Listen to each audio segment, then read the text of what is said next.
ఇంకొక వార్త కూడా ప్రధానంగా వినపడుతుంది సార్ మీ కాంగ్రెస్ పార్టీకి సంబంధించి. జనరల్గా ఈ పార్లమెంటు ఎలక్షన్స్కి జనరల్గా మనకి తెలంగాణకు సంబంధించి 119 స్థానాలు ఉన్నాయి.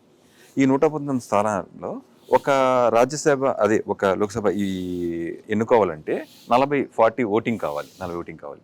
ఆ విధంగా చూసుకుంటే మీ కాంగ్రెస్ ప్లస్ సిపిఎం కలుపుకుంటే మీకు 65 ఉన్నాయి. వాళ్ళకేమో 39 సీట్స్ ఉన్నాయి, బీఆర్ఎస్కి ఎంఐఎం 7 సీట్స్ ఉన్నాయి. కాబట్టి మీరేమో 2 సీట్లు ఖాయమైపోయింది, బీఆర్ఎస్కి ఏమో 1 సీటు కన్ఫర్మ్గా అవుతుంది.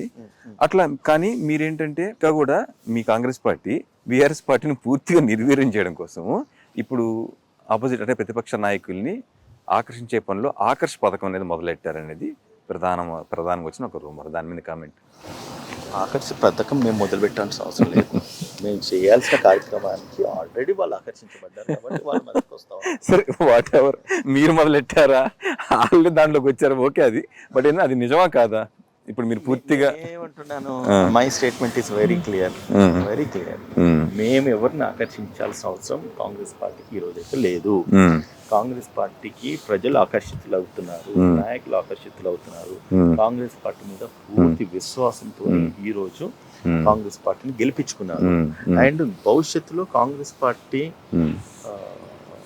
మీద ఏదైతే విశ్వాసం నమ్మకం ఉందో కాంగ్రెస్ పార్టీ ద్వారా అభివృద్ధి సాధ్యం. మాటకి ఇచ్చిన మాటకు కట్టుబడి ఉండే పార్టీ కాంగ్రెస్ పార్టీ. మాట తప్పే పార్టీ బీఆర్ఎస్ పార్టీ. అవునా కాదు? మీరు చెప్పకనే చెప్పేశారు ఈ ఆపరేషన్ అయితే స్టార్ట్ చేసాం అనేది మీరైతే. అరే నేను అది అనట్లేదు, ఐఎమ్ నాట్ సేయింగ్ దట్. నేను ఆపరేషన్ స్టార్ట్ చేసి నేను అనట్లేదు కదా. ప్రజలు మాట్లాడుకుంటున్నారు కదా, ప్రజలు ఏదైతే మాట్లాడుకుంటున్నారో దాన్ని మనము స్వాగతించాల్సిన అవసరం ఉన్నది. అవునా కాదా?